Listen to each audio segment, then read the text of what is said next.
दोस्तों, हम में से बहुत से लोग ये समझते हैं कि शादी जो है वो दो लोगों का मिलन है, एक स्त्री का और एक पुरुष का। जबकि हकीकत इसके अलावा भी है कि घर में शादी होती है तो वो महज दो लोगों का नहीं बल्कि दो परिवारों का मिलन होता है, दो ख़ानदानों का मिलन होता है। और हम इस बात को भूल जाते हैं और एक पैक्ट के तौर पर, एक व्यापारिक पैक्ट जो होता है उसके तौर पर हम शादी रचाने लगे हैं, जिसको कि आप दहेज कह सकते हैं।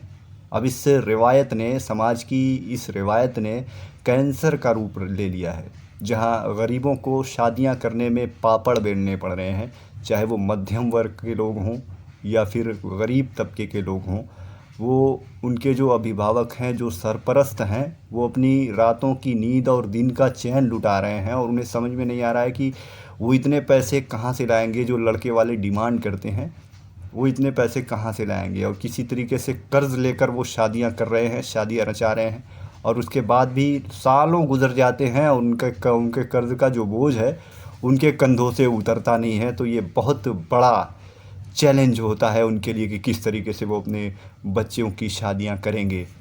इसकी रोकथाम के लिए हमारे कॉन्स्टिट्यूशन ने भी 1961 में एक कानून था उसमें, और एक सेक्शन 3 और 4 में ये कहा गया था कि ये बहुत बड़ा जुर्म है और कोई भी जो इसे करता हुआ पाया गया तो उसको 15,000 जुर्माना देने होंगे और सालों की कैद होगी उसके लिए। लेकिन उसके बावजूद भी जब तक कि लोग जागरूक नहीं होंगे अपने अधिकारों को लेकर, और दूसरों के अधिकार उन पर क्या हैं, क्या हक हुकूक हैं, इसको लेकर लोग जब तक जागरूक नहीं होंगे तब तक ये प्रथा नहीं ख़त्म हो सकती।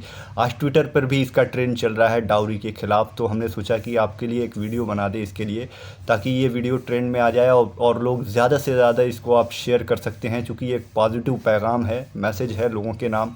और दूसरी चीज़ ये है कि जो यहाँ समाज का जो संपन्न वर्ग है, ये अपने घरों में जब शादियाँ करता है तो उसी से ये बीमारी फैली है, उसी बड़े लोगों से ये बीमारी फैली है। तो जहाँ से बीमारी फैलती है वहाँ का स्रोत पता लगाकर अगर उस स्रोत को बंद कर दिया जाए तो बीमारी पनपना कम हो सकती है, या फिर वो इस वायरस का पूरी तरीके से ख़ात्मा मुमकिन है।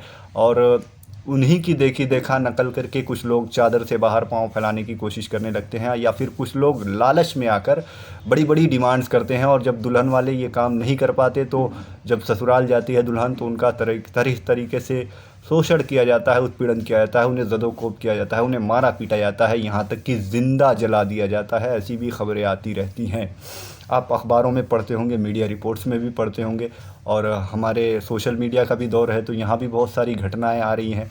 तो एक ट्विटर पर ट्रेंड है तो हमने सोचा कि ये वीडियो बना दी जाए। अगर वीडियो आपको पसंद आ रही हो तो प्लीज़ इसको लाइक करें और इसको शेयर करें और इस पैगाम को दूर दूर तक भेजें, ताकि इससे लोग सबक हासिल कर सकें। लेकिन सबक वही लोग हासिल करेंगे जिनके अंदर अभी ज़मीर ज़िंदा होगा, और जिनका ज़मीर मुर्दा हो चुका हो उन्हें कोई भी बात रास नहीं आ सकती। बहुत बहुत शुक्रिया।